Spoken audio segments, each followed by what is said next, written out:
What's going on, everybody? I want to let you know that today I had the honor of talking to and interviewing over the phone to Mr. Robert Jaramillo, known as Rabbit, from Cannibal and the Headhunters. Let me emphasize the original Cannibal and the Headhunters, because there is another group out there who now has the rights to the name, but they are not part of the original Cannibal the Headhunters. The original at that time, it was Frankie Garcia, known as Cannibal. It also consisted of Joe, who was known as Yo-Yo Jaramillo. We had Rabbit, that was Robert Jaramillo, who I had the interview with today. And there is Richard Scar Lopez. He was known as Scar in the group. So today, Rabbit shared with us their time with the Beatles. How cool is that? He shared with us how Cannibal and the Headhunters came to be in the 60s. And also, he talked a little bit on Land of a Thousand Dances, their big hit, which Paul McCartney of the Beatles requested them regarding them as the Na Na Na Boys. If you guys heard the song, that's the way the song goes. Na na na na na. Anyways, I know I don't have a voice, so I'm not going to sing it for you. You could go ahead and check that out on YouTube. They also have beautiful songs such as I'll Show You to Love Me and many more. So stay tuned. I will be right with you.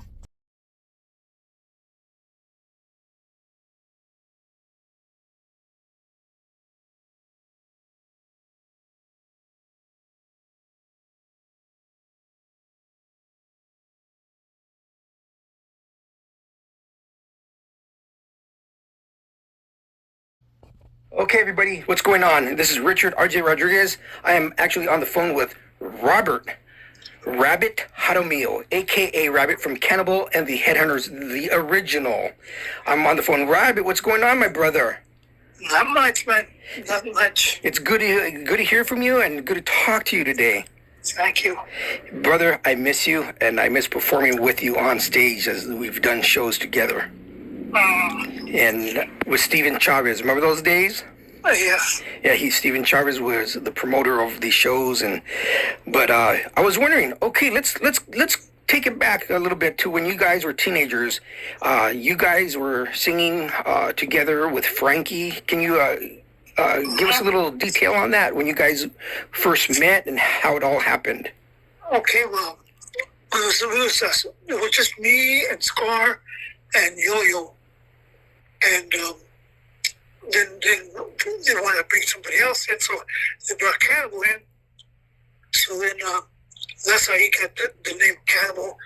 He had the name Cannibal from, they called him Cannibal from way back, you know. And because he got into a fight or something, and he bit the guy or something, and because of Cannibal because of that, you know. But that's the way I got the story. And then it became, we got into singing and all that stuff. And we got him into the group. Okay. And since his name was Cannibal, well, we changed the name to Cannibal the Headhunters. And it was good. It was a good thing. Nice. So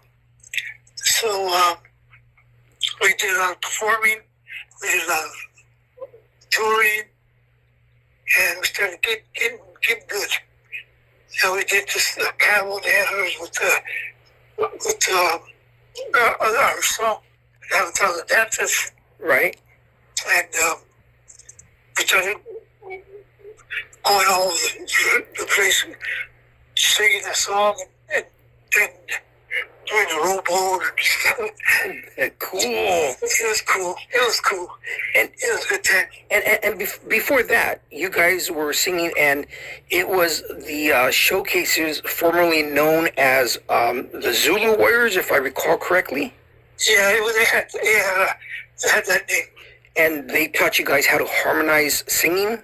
Well, they helped us harmonize. With Curtis Pops and the rest of those guys who were just amazing singers. UC and Curtis Pops,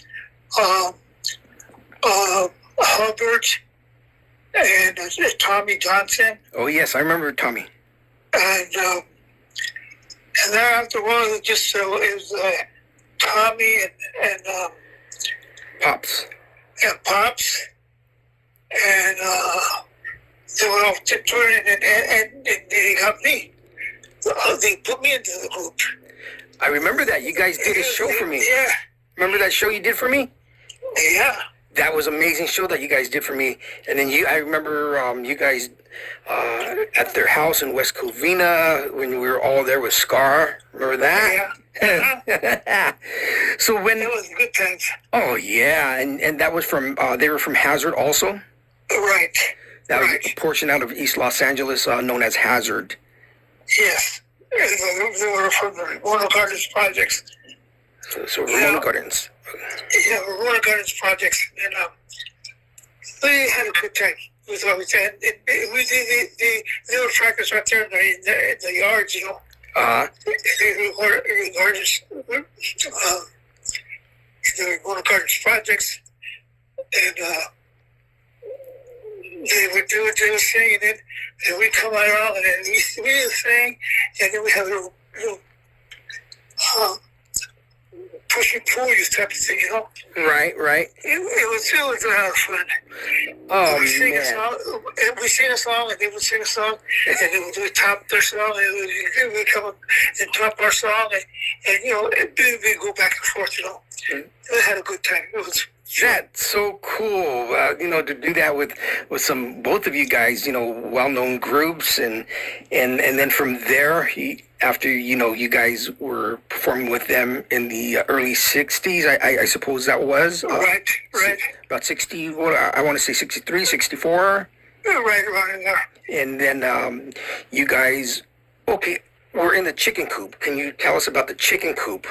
Yeah, well, that's the way we used to practice.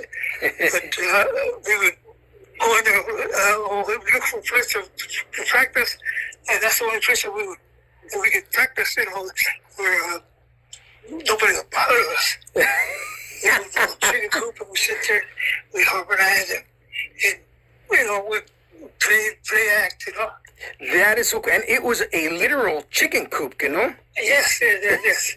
That is so cool. Yeah, the chicken coop was at Mother's house, and we practiced there. Oh my God, that is great memories to know. And then if I could ask from there, it was you and Scar who went up north to pick fruit up there. Yes, it was you and I, and Yo-Yo. Oh, so it was all three of you. Okay, Yo-Yo, you, and Scar. Yes, we would always be together. We sang, and we'd always be there. And we only went one time, and was it 60? I'm not sure. I can't remember exactly what it was. It was about 62, I think. 63. Right around there. Very nice. And so you guys were already performing professionally. After that, you got a call from Frankie Cannibal saying that your song hit, or the Beatles wanted you on the tour, or was it Dick Clark who called you guys? It was the one that was on the tour with the Beatles. We go on the Beatles, and we asked us, do you want to go? I don't care. We didn't care about the Beatles, and really, because it was a different style, Right. And that's why we kind of hesitated going. We're going to go, and I said, "Hey, let's go, let's try it, So we got together, and we said, "Hey, let's go." Well, we got on the Beatles tour, and we got off it, and we got off, and we looked in and performed. It was great. We did a lot of places. We started off in New York, and we were hit all the states, you know. Yeah, yes. We do those stages. That On the north, and we work from different states, you know. That is so cool to be on tour with the Beatles. I mean, how did you feel being a teenager at that time? Or were you already 18, if I may ask? I wasn't 18. I was about 17 or something like that. Man, but then again, going back, you guys were more in Motown, you know? Right. Yeah, you guys liked the Motown, and it was Frankie who liked the Beatles and excited for the Beatles. Right. This is very amazing history. I love this. Yes. Okay, so... And then go ahead. Oh, no, go. It's okay. Go ahead. Go for it. Well, we started going around and partying with all these guys, and they all wanted to sing the Beatles, and we got into it, you know. Yeah. It was a lot of fun. Oh, I can imagine. Were you already touring with the Premiers, Lawrence and Johnny Perez, George Delgado, and Frankie Zuniga at that time, or was it before the Beatles tour? Oh, yeah, it was before the Beatles tour. Okay, so you guys were already with Eddie Davis and Billy Cardenas. Oh, yes. Nice. And who discovered you first? Was it Billy Cardenas or Eddie Davis? I would say Eddie Davis. And then he brought you to Billy Cardenas, and the rest is history. Right. Okay. And then when you recorded Land of a Thousand Dances, I heard that Frankie was singing on stage with you guys, and he forgot the words, and he just started singing that na na na na na. Is that correct? No. He just got into that. We just made it with put it on the nine into it. Okay, very nice. And then Paul McCartney heard of you guys. How did he hear you? Through what show? Was it the Dick Clark show? Was it the what is that? What Hoobaloo? I want to say Hoobaloo, but I can't remember the name. Hoobaloo. Hullabaloo. It's Hullabaloo. There you go. Thank you. It was, but one line wrong again. He was I want to get the Headhunters to go on the Cannibal the Boys. So I want the Lana Boys to come in and have the show. So then they told us, well, they had to give us a choice. Do you want to go on a real tour, or you want to just tour around the country and do all these gigs all over the United States, you know? Right. And I said, well, whatever. It wasn't no big thing, you know. So right. I said, well, whatever. Let's do whatever. You know? So we went on the Beatles tour, and it was amazing.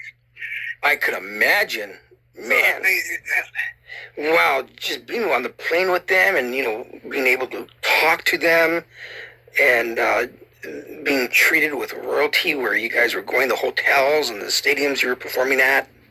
Yeah. Man, it was something else. I can imagine, bro. That was very cool. Very cool. And speaking of that, how did Frankie? Hold on. Okay.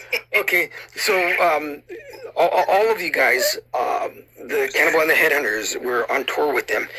What were you guys talking about after the show, and what were you feeling? And can you share some of those special moments with us? Yeah, well, we was all together, and on the plane, we were going to from gig to gig, you know. Uh-huh. And then we would party, and we would just sit there and converse with each other, and they would bring cards in the back the train, and then we wanted to play cards and we were there because we were too young. Right. And so, get out of the way. So here we are. We just didn't have much to remember about that because we were involved, you know. And if I may ask, so after you guys, did you have Land of a Thousand Dances already recorded with I'll Show You How to Love Me, or did that come later, that song? I'll Show You How to Love Me came out after. Okay, so I love that song. It's one of my favorite songs, as well as Land of a Thousand Dances. I mean, geez, beautiful song, I'll Show You How to Love Me. Yeah. So with that, when you guys returned from the Beatles tour, you just started working with the clubs and performing. You guys must have been on a natural high, I would imagine. Yes, you were. Oh my God, this is some beautiful history, and I want to thank you so much, Rabbit, for sharing this history with us. Everybody made it so special because it was on the Beatles tour, you know. Oh yeah, definitely. And it was great. It was a good time, and we had a good time, and it was great. It was great. So yeah. So what can you tell us when you were on tour with the Premiers, Lawrence, Johnny, George, and Frankie? How with Eddie Davis? Oh, it was a good time with that too, you know. Oh, I can imagine. It was fun. Yeah. You know, they were always together. We were all together with them, and the Crystals. They were our people. Yeah. They were our kind of people, you know. Oh, definitely. We were together, and we'd go here, we'd go there, and wherever we go, and we'd party, and we'd get together, you know. Yeah, they're a great bunch of guys, too. Yes. Yes. Very good guys. Just like you and the rest of your group with Cannibal the Headhunters, you guys, everybody, I don't know, there's just something special about the friends, the music, and yes. You just don't get it nowadays anymore like that. Wow. Yeah, exactly. But yeah, you know, I saw Lawrence a couple of weeks ago, and he and I were sharing some moments on camera with you guys, and I'll send you that link also later so you can check that out. Okay. Hey, Rabbit, I want to thank you for these great moments sharing with us. It's been beautiful. Wow. Thank you. You're welcome, my brother. You know, and for everyone, you just heard some history there with Cannibal Headhunters from Robert Jaramillo, a.k.a. Rabbit. Thank you for watching.